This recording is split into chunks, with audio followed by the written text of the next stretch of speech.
Üçüncü ve son gündeyiz.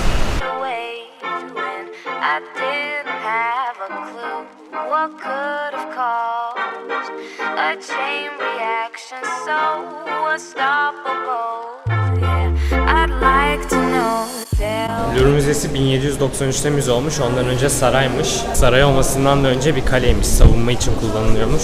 Bu gördükleriniz Louvre'un saray olarak kullanıldığı zamanlardan kalan dış duvarlar.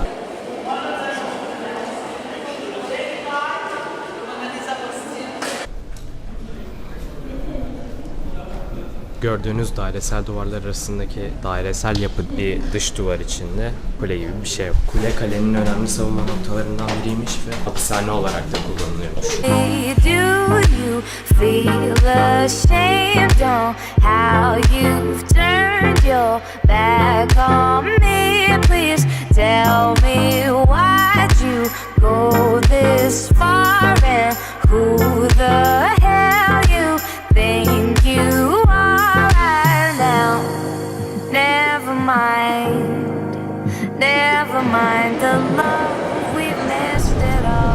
Bu gördüğünüz mozaik Antakya'dan getirilmiş. Sınırlarımızdaki tarihi eserlerin önem verilmediği için çalınır. Burada sergilendiğini, rant yapıldığını çok rahat görebilirsiniz. Bir sürü ünlü müzede Türkiye'den gelmiş eserler var. Hatta ABD'de Princeton Üniversitesi'ne giderseniz kütüphanenin yanındaydı sanırım.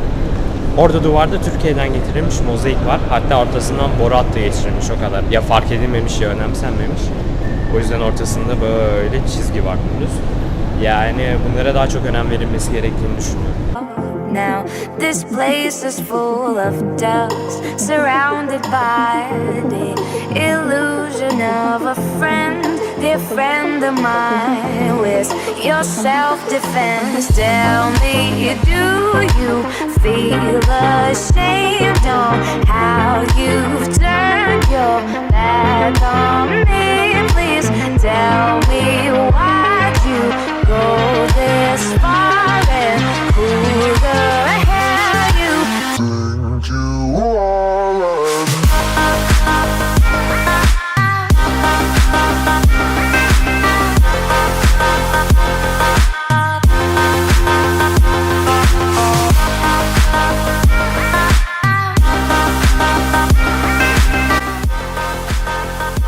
Mona Lisa'nın önü çok kalabalık. Tabloyu çok müthiş bir güvenlik önlemiyle koruyorlar. O kadar büyük bir tablo değil. Önünde hayvan gibi cam var. Herhalde kurşun geçirmez falan. Çift cam bir de. Adamlar yapmış. Kalabalığa bakar mısınız?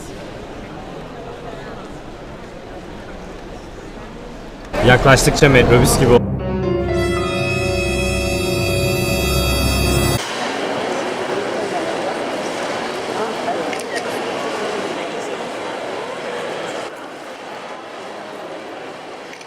Herkes Mona Lisa ile bir fotoğraf çekilmeye çalışıyor. Güvenlikler de arkadan ittiriyor tabii. Arkadan bastırıyorlar, önden de insanlar bastırıyor. Ama Mona Lisa ile beraber pozum bu.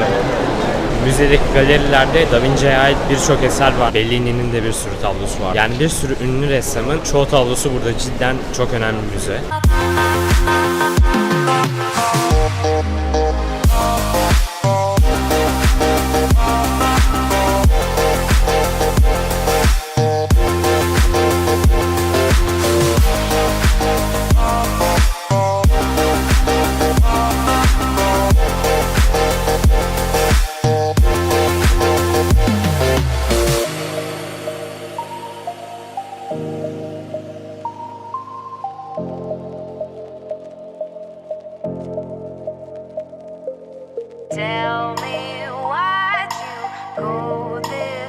Bu salonda önemli kişiliklerin ve kralların tabloları, duvarlara işlenmiş.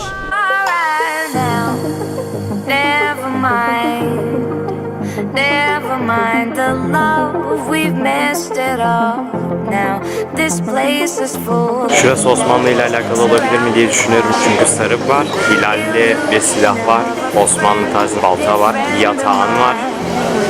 Your self-defense, tell me, do you feel ashamed on how you've turned your back on me? Please tell me why'd you go this far and who the hell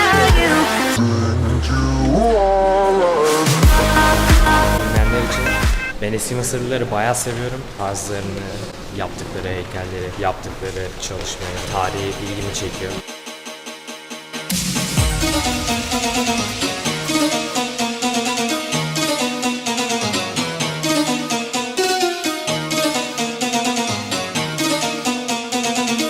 Güneş, Ra'nın sembolü. Herhalde bu firavun eşini bayağı seviyormuş. Bayağı sevdiği için heykelleri beraber.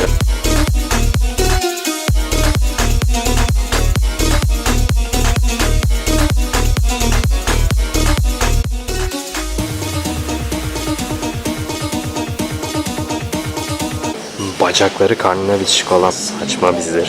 4. Henry'nin zırhıymış. Bu da 2. Henry'nin zırhıymış. Bakınız bunda bacaklar karından çıkmıyor.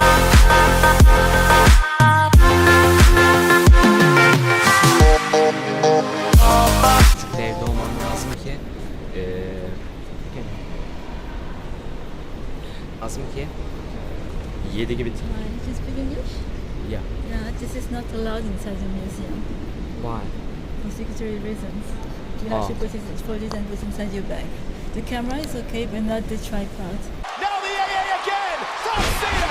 Here's the cover. Müzeden çıktım. O kemere doğru gideceğim. Sonra da eve dönüp Sacré-Cœur'e gitmeyi düşünüyorum. Kadınlar tuvaletinde o kadar çok sıra var ki kadınlar erkekler tuvaletinin önünde de sıra oluşturmuş. Bir an şaşırdım erkekler tuvaleti nerede falan diye. Sonra kadının biri dedi ki ele geçirdik biz burayı.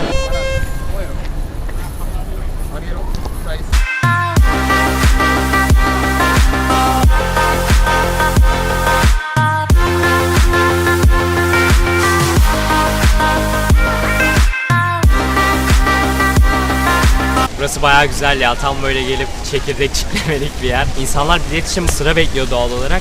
Ama 18 yaşın altına ücretsiz olduğu için ben bilgi alma yerinden sordum. Kimliğini gösterip geçsen yeter dediler. Aynı Dorsay'daki gibi. O yüzden kimliğimi gösterdim.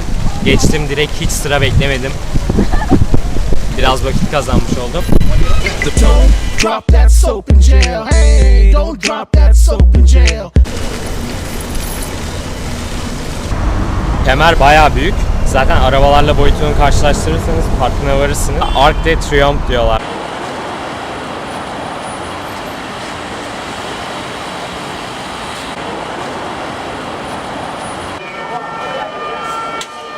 Buraya gelebilmek için bilet gerekiyormuş.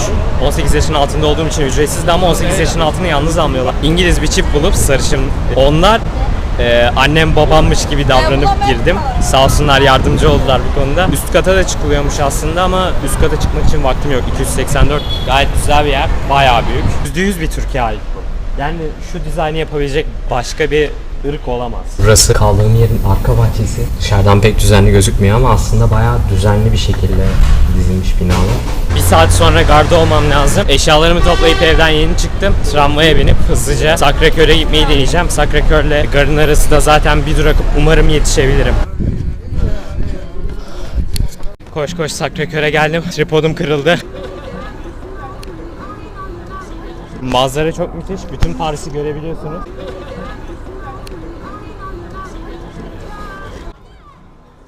Tripodun kırılması kötü oldu. Olsun, şuraya gelebilmem bile değer. En tepeye çıkıyorum başka neler görünüyor diye. Sacré-Cœur bölgenin adı. Bazilika'nın bir esprisi yok, bildiğiniz kilise.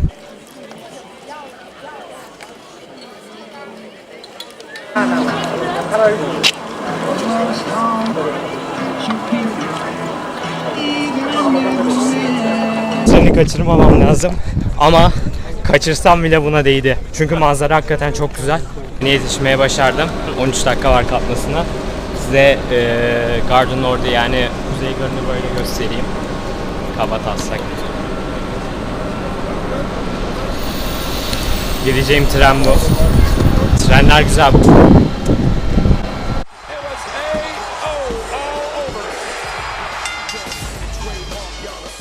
Rotterdam'da inip Delft'e aktarma yapacağım. Umarım sorunsuz bir yolculuk geçiririm. Paris güzeldi. Fırsat bulursanız size de gelmenizi tavsiye ediyorum.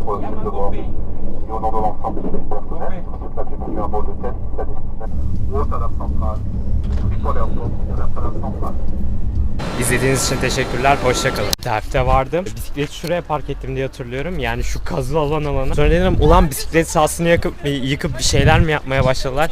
Sonra bisiklet parkının aslında şu tarafta olduğunu görünce içim çok rahatladı.